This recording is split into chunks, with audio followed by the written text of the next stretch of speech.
Fact number 1। मकड़ी अपने जाल में खुद क्यों नहीं चिपकती?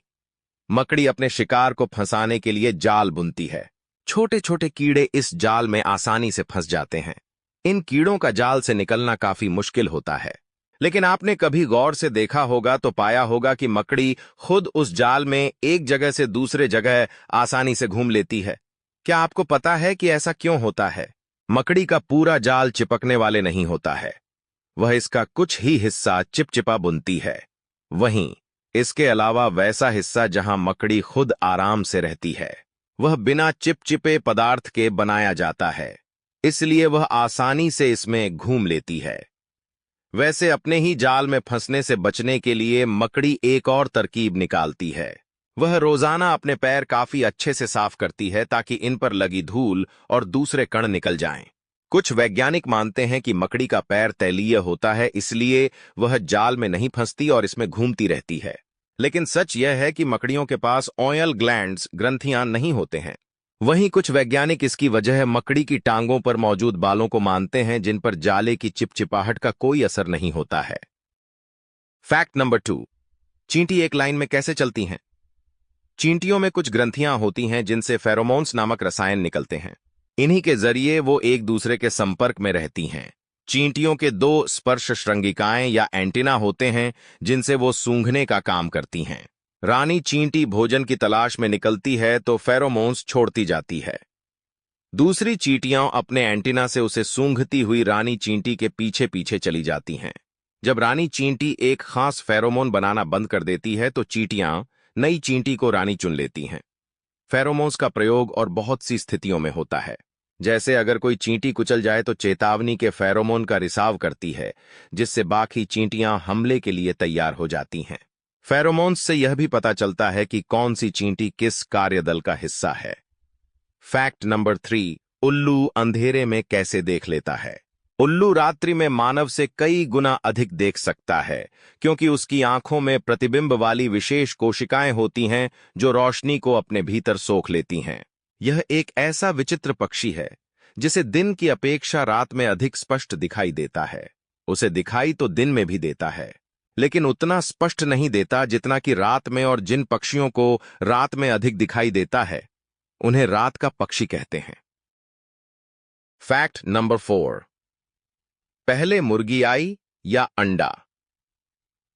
जीव विज्ञान के अनुसार जीवों का विकास क्रमिक रूप से हुआ है। मुर्गी और अंडे के विकास में लाखों वर्ष लगे हैं। मुर्गी और अंडे में पहले कौन आया?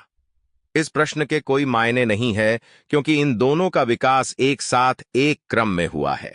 Fact number 5। आदमी और जानवर में से पहले कौन आया? जीवन का विकास क्रमिक रूप से हुआ है। सबसे पहले एक कोशीय जीव जैसे अमीबा, जीवाणु बने। उसके पश्चात बहुकोशीय जीव बने। जीवन का विकास पहले पानी में अर्थात समुद्र में हुआ, उसके पश्चात जमीन पर। मनुष्य का विकास तो जीवन की उत्पत्ति के लाखों करोड़ों वर्ष बाद में हुआ है। हम कह सकते हैं कि जानवर मनुष्यों से करोड़ों वर्ष पहले आए हैं। Fact number 6। पशु जीभ से अपना शरीर क्यों चाटते हैं? हम खुशकिस्मत हैं कि प्रकृति ने हमें अपना शरीर साफ से रखने के लिए हाथ और अपने कार्य करने के लिए पैर दिए हैं, लेकिन जानवरों के साथ ऐसा नहीं है। उनके पास हाथ पैर तो हुए हैं, लेकिन उनका प्रयोग वे शरीर साफ रखने में नहीं कर सकते। पशु अपनी जीभ से अपने शरीर को चाट चाट कर यह काम कुछ हद तक कर लेते हैं। शरीर किसी अंग में खुजली होने पर भी अपने हाथों का काम ये जीभ से ही करते हैं।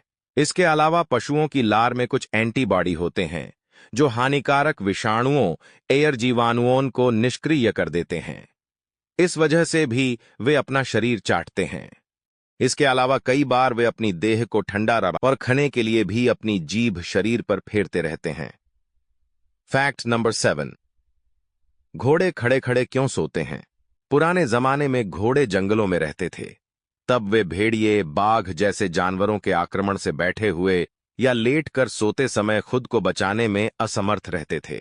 ऐसे में अपनी सुरक्षा के लिए उन्होंने खड़े होकर सोने की आदत डाली।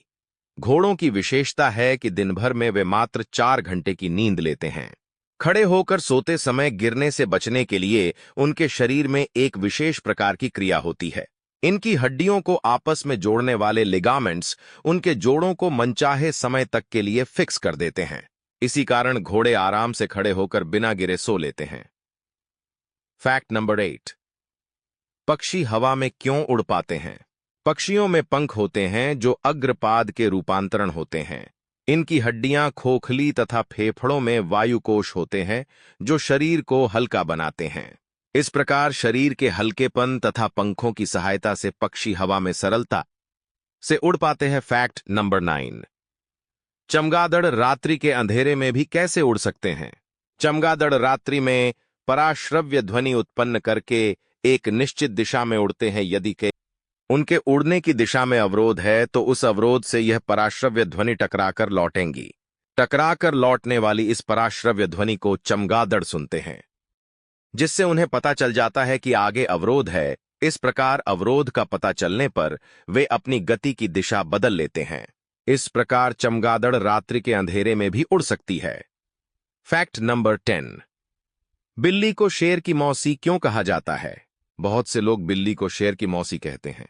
इस कथन की सच्चाई के बारे में तो कुछ कहा नहीं जा सकता, लेकिन इतना निश्चित है कि बिल्ली और शेर की शक्ल एक दूसरे से काफी मिलती जुलती है। चीता, बाघ, तेंदुआ, पैंथर, जैगुआर, पूमा आदि सभी बिल्ली परिवार के ही सदस्य हैं। बिल्ली जाति के जानवरों को फेलाइन कहते हैं। इनकी शारीरिक बनावट एक दूसरे से काफी मिलती है, इसलिए लोग शायद बिल्ली को शेर की मौसी कहते हैं। इन सभी के दांत बड़े तीखे होते हैं जो चाकू की तरह इनके शिकार के शरीर में घुस जाते हैं। इनके पंजे गद्देदार होते हैं जिससे इनके जमीन पर चलने में कोई आवाज नहीं होती। शेर बिल्ली के परिवार का एक मुख्य सदस्य है। इसकी ऊंचाई 1 मीटर तक होती है। इनकी लंबाई 2 मीटर तक होती है। यह अधिकतर अफ्रीका और भारत के जंगलों में मिलता है। बाघ, टाइगर की ऊंचाई 1 मीटर और लंबाई 2 मीटर तक होती है। यह बिल्ली परिवार का सबसे बड़ा सदस्य है और अधिकतर एशिया के देशों में पाया जाता है। इसके शरीर पर काली काली लकीरें होती हैं। तेंदुए, पैंथर की ऊंचाई लगभग 60 सेंटीमीटर और लंबाई 115 मीटर तक होती है। यह अफ्रीका और एशिया में पाया जाता है। इसके अतिरिक्त जैगुआर, चीता, पूमा और घरेलू बिल्ली सभी एक ही परिवार के सदस्य हैं। चीता इस परिवार का एक ऐसा सदस्य है जो सबसे तेज दौड़ता है।